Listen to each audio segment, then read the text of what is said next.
Dans l'imaginaire collectif, Sénégal rime toujours avec poésie et bonheur de vivre. Saint-Louis, l'ancienne capitale de l'Afrique occidentale française, fait clairement partie de la légende, relayée par ses habitants, appelée Doumoundar.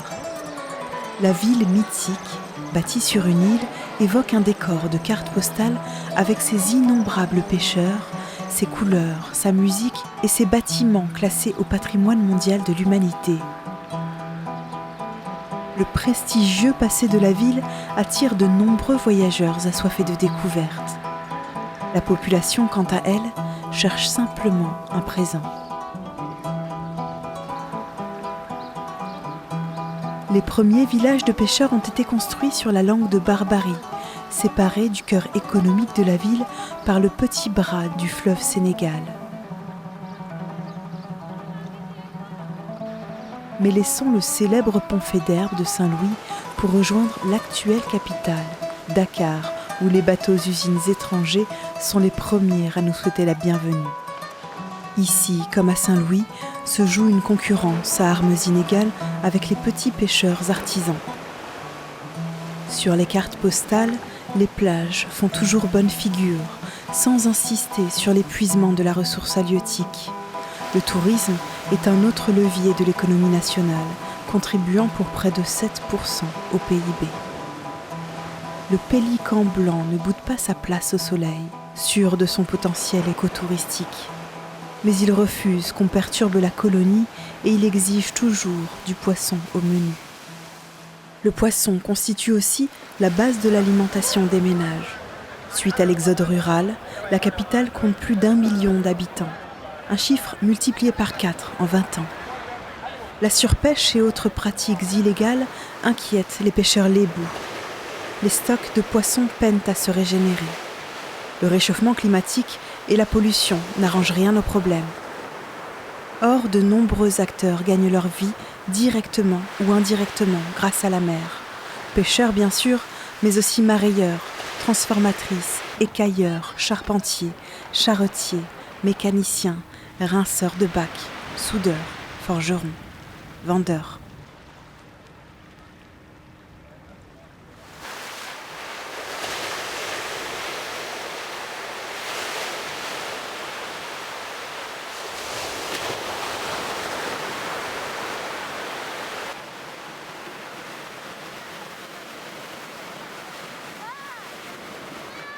La carte postale n'affiche pas l'envers du décor.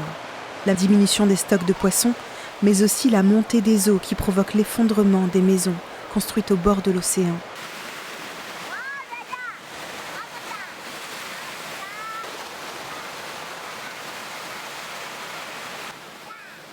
Fatou est inquiète. Le Sénégal est ouvert sur l'océan, pense-t-elle. Et l'océan s'est toujours montré généreux avec le Sénégal. Elle espère que ce n'est pas une époque à présent révolue. Insensibles aux mythes, certains rêvent de s'envoler loin de ces côtes, laissant derrière eux une carte postale sur laquelle, cette fois, se trouve formulé un cri d'alarme. Comme tous les enfants du monde, les petits Sénégalais font simplement confiance dans la sagesse des adultes d'ici et d'ailleurs qui assurent leur sécurité. Par où commencer ? Tant de mesures s'imposent en urgence, au niveau local comme international. Lois, règles, normes, contrôles, infrastructures, équipements, mais aussi éducation et formation. Cela prendra du temps. L'océan, lui, ne suit pas le planning des hommes.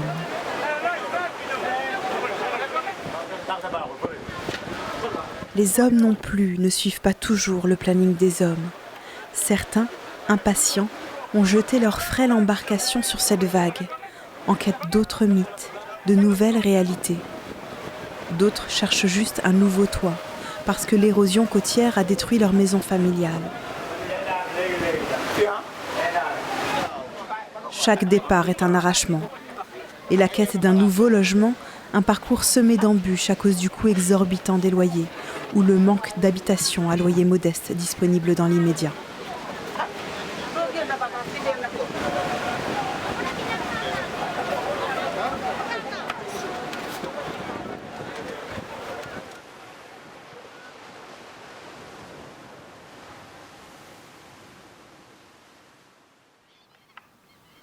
La commune d'arrondissement de Mbao compte des villages où vivent essentiellement des Lébous, traditionnellement pêcheurs ou agriculteurs. On trouve dans cette zone la forêt de Mbao, mais aussi ce marigot, qui était jadis une oasis de nature au cœur de la banlieue dakaroise. C'est ici que Mamadou, le pêcheur artisan lébou, s'est retranché. Il a renoncé définitivement à la pêche maritime pratiquée jadis par son père et son grand-père avant lui. Les pirogues en ces temps-là rentraient chargées de poissons. Mais aujourd'hui, l'effort est démesuré par rapport aux résultats obtenus. Ici, il pêche chaque jour sa part de tilapia sauvage. Ces poissons se nourrissent principalement d'algues, de plancton et de petits invertébrés aquatiques. La pureté de l'eau du marigot est donc essentielle pour la survie de l'espèce. L'icône de la carte postale se plaît aussi dans l'eau douce du marigot. Dans la poche, sous son bec, le pélican peut stocker jusqu'à 4 kilos de poissons. Pour autant qu'il reste assez de poissons ici aussi, pense le pêcheur artisan. Les zones d'ombre ne manquent pas. La baisse du niveau d'activité planctonique, mais aussi l'infiltration d'eau saline en provenance de l'océan durant l'hivernage, affectant la nappe phréatique. Plus inquiétant encore, certaines eaux usées de la zone industrielle de Mbao, déversées sans être purifiées, finissent leur insidieux parcours dans le marigot. Les pélicans annoncent toujours des naissances heureuses, dit la légende. La population sénégalaise croît à un rythme rapide. Le nombre des moins de 20 ans dépasse les 50% dans le pays.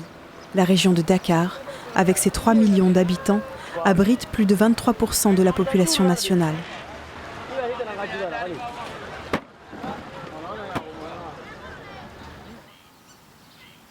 La zone de Mbao est l'une des rares zones d'extension de l'agglomération dakaroise. Elle est forcément soumise à une extrême pression foncière. Des habitations de plus en plus nombreuses sont construites à proximité du marigot, malgré les inondations et les dégâts réguliers causés aux infrastructures riveraines. Les dépôts d'ordures et le rejet des eaux usées par les habitations voisines affectent aussi le plan d'eau.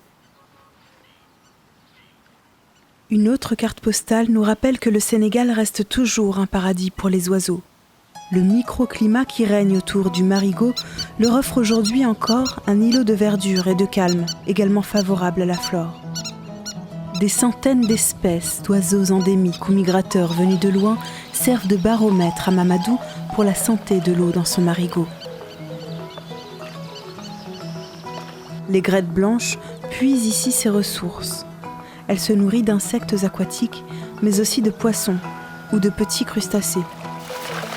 Mamadou poursuit sa journée de travail. Chaque jour, pense-t-il, je jette mon filet afin de prendre de précieux poissons, mais aussi de retenir l'espoir dans mes mailles. Les aigrettes ardoisées ont pour habitude de former avec leurs ailes de petits parasols noirs qui font de l'ombre sur l'eau. La technique est efficace car elle enlève les reflets à la surface, ce qui permet d'y voir nettement plus clair. Mamadou affirme que le stratagème attire les poissons vers les becs affamés. Chacun fait ce qu'il peut pour survivre. Les échasses blanches peuvent s'aventurer en eau profonde grâce à leurs pattes interminables, mais elles recueillent toutefois leur nourriture en surface. Le développement de l'agriculture dans les espaces qui leur sont favorables pourrait menacer, à terme, leur possibilité d'hivernage.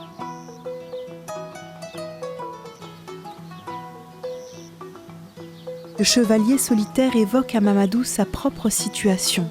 Solitaire, oui, mais jamais sans les autres. Cet oiseau a traversé l'Atlantique pour profiter de ses rivages humides. Ces migrateurs reviennent chaque année dans le marigot de Mbao. Quand le froid des régions du Nord les pousse à parcourir de très longues distances pour trouver une température plus confortable. Les jours ressemblent aux autres jours pour Mamadou et les autres pêcheurs du marigot. Faits d'inquiétudes et d'espoirs, loin des clichés, des mythes et des légendes, et cependant empreint d'une culture ancestrale, celle des Lébous, qui occupent la presqu'île du Cap-Vert depuis des temps immémoriaux. La journée de Mamadou s'achève, mais pas son questionnement, et surtout pas ses espoirs.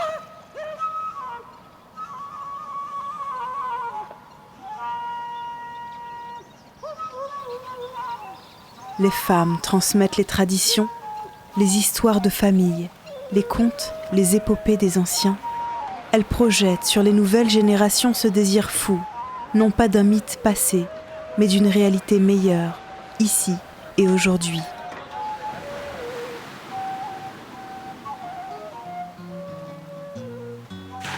Si dans l'imaginaire collectif, Sénégal rime toujours avec poésie et bonheur de vivre, la population, quant à elle, cherche simplement un présent viable.